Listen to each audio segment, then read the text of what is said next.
माझे नाव दिव्य हनुमंत पवार. मी इयत्ता दुसरी शिकते. माझ्या शाळेचे नाव जिल्हा परिषद केंद्रीय प्राथमिक शाळा लोटा पूर्व, तालुका कळंब, जिल्हा उस्मानाबाद. आज मी तुम्हाला सावित्रीबाई फुले यांच्याविषयी जे 2 शब्द सांगणार आहे ते तुम्ही शांत चित्ताने ऐकून घ्यावे ही माझी नम्र विनंती. सावित्रीबाई फुले या भारताच्या पहिल्या महिला शिक्षिका होत्या. त्यांनी त्यांचे आयुष्य शिक्षण, प्रसार व समाज सुधारणेच्या कामात व्यतीत केले.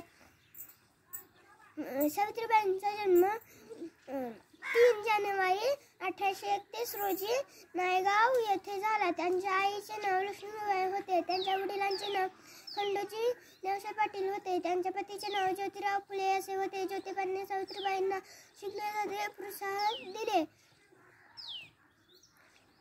1 जानेवारी 1848 ला त्यांनी त्यांच्या पतीसोबत मिळून पहिली मुलींची शाळा सुरू केली. काही लोकांनी प्रचंड विरोध केला.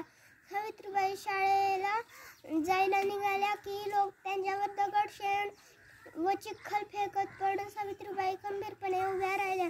सावित्रीबाई स्वतः शिक्षण घेत मुलींनाही शिकवायच्या.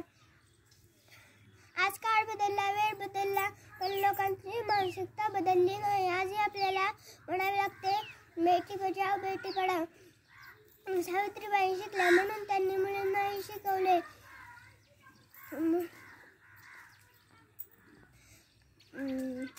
म्हणून तर आज बस ड्रायव्हर पासून राष्ट्रपती पदापर्यंत स्त्रियांनी आपले वर्चस्व गाजवले.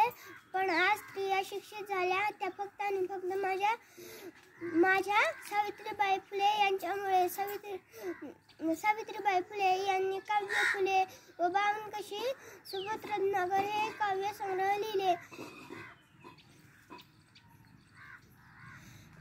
1896-97 दरम्यान पुण्यात प्लेगची साथ आली. सावित्रीबाई प्लेगच्या रोग्यांची सेवा करीत होत्या तेव्हा त्यांनाही प्लेगची लागण झाली. 10 मार्च 1897 रोजी त्यांचे निधन झाले. सावित्रीबाईंच्या या महान कार्याला वंदन करून मला एवढेच म्हणावेसे वाटते.